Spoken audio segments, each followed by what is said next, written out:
Good evening, Catholic world. This is episode 11. We're probably only going to do 17 of these, more than likely. I want to talk about a little bit today, several things. Catholics out here, here is a really, really fun book that you need to get if you can find one. It is so good, it's even fun. You read chapters and you have to remember what the chapters say, because at the end of each chapter there is a lesson. There's like a little quiz, and it is really, really fun to play. I'm really not kidding you. This thing is excellent. Please get one if you do not have one. We played it this weekend, as a matter of fact, with the kids, and it was really fun.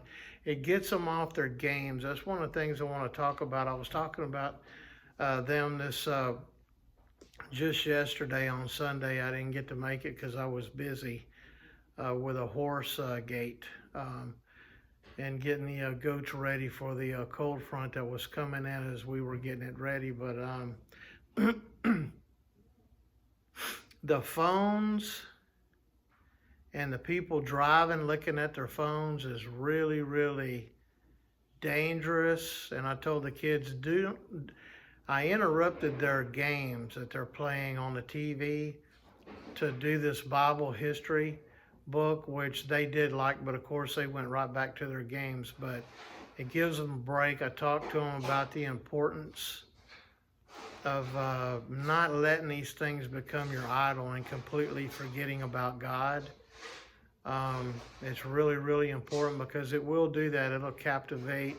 And I know they're kids and they need to grow up being kids, and I know that, but I'm getting older now and I'm trying to instill some things, and maybe one day they will remember some of the things that I told them, and maybe they'll keep it, maybe they won't. I don't know, but I'm trying. Yeah, a lot of these games and just walking around with your phone all the time bent over like you got a crick in your neck is really not healthy. It's also dangerous, especially in public. You can be mugged. You can be yeah, your mind is not all there. You can walk out in front of something and get run over, hurt. You don't hear cars coming by. You're not paying attention. And I noticed when the cell phones first came out, all the workers that I saw were walking around with one hand free and one hand holding a phone. And I thought, we're really not going to get our taxpayer money out of these people, because everybody has a cell phone. I still use a flip phone. For any parent out there who may be listening to this, I would highly, highly recommend a flip phone. It doesn't have all the stuff that can get them in trouble. Also, it doesn't have all the games. People say, oh, well, I got to be able to get a hold of my child, or they have to be able to get a hold of me, and they're like 6 or 7 years old and they have a stupid phone, a smartphone. No.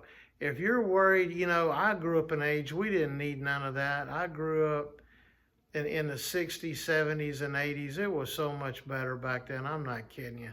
Everything was better. Music was better. Everything was better. Everything is so perverted nowadays. But anyway, we didn't need all this garbage. When we worked, we actually had pagers. Someone paged you and you would go to a phone and you would call them. They had pay phones back then. Then they also had mobile phones that were mounted to the floor of your vehicle, especially trucks with antennas on the side. And that's how you talked on the phone back then. And actually, I like that better, because it's got a receiver on it. It had a cord. They could have made it like they do nowadays, cordless, and you just pick it up off a receiver and talk on it. But you're not near as distracted with that type of phone. You're putting it to your ear, and you can actually drive that way. We also had it where you could hit it down there on the intercom or speaker or whatever, and you could talk to the person, like some people can do with their smartphones nowadays, which they should. But I still see so many people bent over at stoplights, driving down the road. They're looking at their phone. It is just so dangerous. We're around people like this all the time. And people got stickers, please don't talk on your cell phones while driving. about like drinking and driving. Nobody listens. They got to learn the hard way. But anyway, I highly suggest that for children, I think, in my opinion, under 16 years of age, let's just be liberal. Let's go 13 then. Really should just have a flip phone. That's all they need. If they need to get a hold of somebody or it's an emergency, that's all they need. It's way cheaper. It doesn't cost you $1,000 every time you drop it and crack it, or you run over it with a car, or you lose it. You don't have to go down and pay $1,000. They're relatively cheap, like around $100 and something, and they fit in your pocket way easier too. You ain't got all this bulk around. You just drop it down in your pocket. Some pants that I have, I don't know if they were made for those flip phones, but I drop them in those little pockets on the outside and on the inside, and I do it like that. They're work pants. So anyway, that's my opinion. And I think I'm pretty right too. I don't like seeing these little kids run around 8 years old with these smartphones. They don't need the stupid smartphones. They can play these games on a monitor at home. And that's just my opinion on it. I also wanted to talk about today. I never finished on Mary, since Mary has really been in the news here lately. And I wanted to read something. This is probably my most favorite passage in the whole Bible. No kidding. I just love the way it's presented and put out there. And it's talking about God. He knew of Mary even before he created anything. I mean, that's how complex God is. He made us very complex, even though we're stupider in ways than the angels were, and the demons. At one time, the demons were disfigured, I guess, in a spiritual sense, but they had all the attributes of angels, still do. That's why there's a big battle and why there's a big war, a big drama taking place, really. But anyway, listen to this. You can find this. It's in the epistle, Proverbs 8:22 through 35. And see if you think this is what the church declares too on it. The Lord possessed me in the beginning of his ways, before he made anything from the beginning. I was set up from eternity, and of old, before the earth was made. The depths were not as yet, and I was already conceived. Neither had the fountains of water as yet sprung out. The mountains with their huge bulk had not as yet been established. Before the hills I was brought forth. He had not as yet made the earth, nor the rivers, nor the poles of the world. When he prepared the heavens, I was present. When with a certain law and compass he enclosed the depths. When he established the sky above and poised the fountains of water, he compassed the sea with its bounds and set a law to the waters, that they should not pass their limits. When he balanced the foundations of the earth, I was with him, forming all things, and I was delighted every day, playing before him at all times, playing in the world, and my delights were to be with the children of men. Now before, children, hear me. Blessed are they who keep my ways.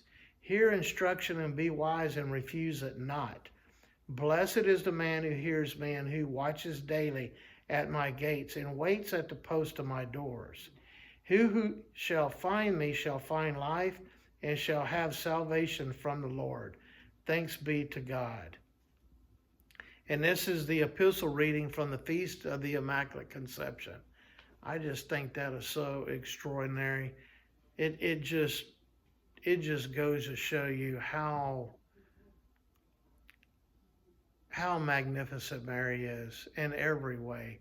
I've been learning so much from some pre-studying, actually learning about the demons. Father Rippinger, he does some fantastic work because he's an exorcist, on how demons think they have will and intellect. They're not like us. We have emotions also in a body. And he is just really fascinating on explaining how the demons operate and how they watch us. And they do watch us. I just think it's really neat. Look him up. Uh, I'm not saying every priest on the internet is, I don't know how to say it. He's a traditional priest, I know that. Um, but look him up. He has some really interesting things to say about Mary that are just fantastic. And about the demons also. He may not be right on, that's what I want to say, on every single thing. They're not always going to be right on every single thing, but knowing that he is an exorcist, I think he has a much greater insight in certain things, like that, the spiritual battles and stuff, than a lot of just regular priests. But because he does actual exorcisms, and he talks about that on the videos that he has too. Also, here's some interesting takes that I got from him, as a matter of fact, that I think anybody who's watching will like, and they can go back and listen to any of his stuff. And I got to steal some stuff sometimes. Some of the stuff I knew about that he goes into, I don't know if I wrote it down here on my notes about miraculous metals, probably not, and Saint Benedict medals and things like that that you wear. They keep the demons away because it's a spiritual battle and not just a physical battle. He talked about buying those blocks of salt that you use for your cattle and having them blessed, and like burying them in your yard, or burying them, he liked it better, like if you had a house built.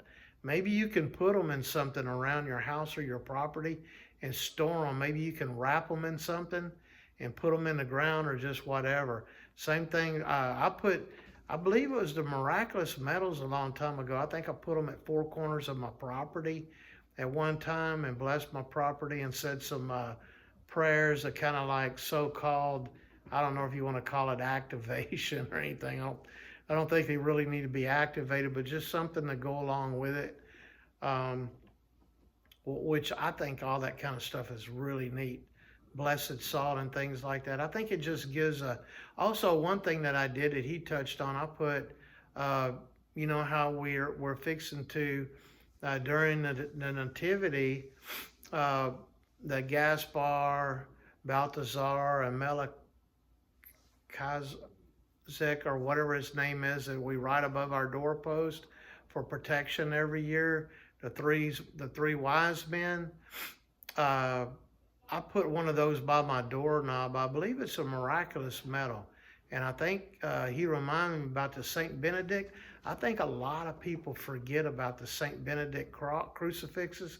I have 2 of them in a Saint Benedict medals and things that you can wear around your neck and stuff. Those are really, really important. He talked about that. So it just makes you more involved. Our religion, it really is. It is so neat. I feel so sorry for people that are in Protestant and evangelical religions. They ain't got nothing. We got structured prayers that they say that you could study everything about Catholicism in a lifetime and never learn it all. And I really believe it. But anyway, God revealed to the demons Our Lady's perfection. And that was the cause of their fall, that she was so perfect that Satan, Lucifer, whatever, was jealous of a lower creature brought up above all the angels. And it was revealed, and Jesus Christ too, but it being a woman, she was so perfect and so pure. Father Rippinger talks about things that they say about it. I don't know if I wrote it down in my notes, but here's some of the stuff that he said is absolutely fascinating to me. That God revealed Our Lady sacrificed everything her entire life. Never once did her count the cost, never taking her own good into consideration, never questioning. Satan refused to help in this plan. When she found out how good God was, she was just all in. She was just all in, never questioned, and was overwhelmed by God at His greatness. Mary was created for our Savior's birth. We know that Mary is the most powerful in heaven. She is, as creatures of God. I want to say that because somebody from the Novus Ordo may hear it and freak out and think that I'm comparing her to Jesus. Y'all need to quit it. The Pope needs to quit it. I've seen the Novus Ordo Catholics comment on this about her and how we need to do all this to make Christian unity, at least for the Eastern Orthodox. I think the Eastern Orthodox praise Mary, as a matter of fact, as being a mother more than the Novus Ordo does, for sure. They really do. But we are unified in one holy Catholic and Apostolic Church. Everybody else left for whatever reason. They did it on their own. So quit saying we need to drop our beliefs that we have so they will accept us, because they're never going to accept us no matter what we do. She's the most powerful in heaven because of her ranking as the mother of God, and she can and does command the demons. They are terrified of her. Mary was created, we know that, from a lower creature, but elevated to a higher standard. She's a human, but because of her attributes and her grace, she is different from us. She's different from us. She is. Or she wouldn't be able, she's so much higher exalted than all the angels and saints and martyrs combined. And she couldn't have been like that if she wasn't a mother of God. So anyway, it was like humility over pride. Satan was jealous of Mary, jealous of her relationship with God, envy of her role on a supernatural level, envy and hatred. So this is humility versus pride. In the Apocalypse, go back and read the Apocalypse on, I believe it's chapter 12, I believe, in that area. In the Apocalypse, a war between a lady, we know it's Mary, with 12 stars giving birth to a child, which is Jesus, our Savior. The dragon went to make war, read what all it says, with her and her children. So that is what we're up against right now. And that is another chapter in the Bible for everybody saying, oh, Mary's not hardly listed in the Bible. Well, she don't have to be, and she don't say anything. Well, you know what? Because Mary was quiet. She was quiet and she listened to God. That's why she's not in there saying too much. But when she did say something, our Lord Jesus Christ obeyed her, didn't he? So that's all you need to know about that. Quit trying to find excuses for not giving Mary her exalted position. When you read what I read to you in the epistle, and you read and listen to what Father Rippinger has analyzed and knows from talking from those entities about her, they are jealous of her. He's even asked them why they were so jealous, and they tell him, because I forget exactly what they told him, but they're jealous that she is so pure and perfect that they knew, or Lucifer knew, that he could never be in that position. He wanted to be the highest, remember, from pride, and he knew he would never be elevated and looked upon like she was with God. He would never be able to have that type of relationship. It all makes sense once you hear it. It all makes sense to follow the angels. And he talks about how their will and their intellect, how they know things different from us, how they know, because they were close to God at one time, they know all the mysteries of the universe and creation and everything, because they were in heaven. and they know a lot more than we do, and they plan to attack us. And there's billions and billions and billions of these beings, angels and fallen angels. And God has a name. I heard one time for all his angels. So somebody asked before if I should name my guardian angel, and the answer is no.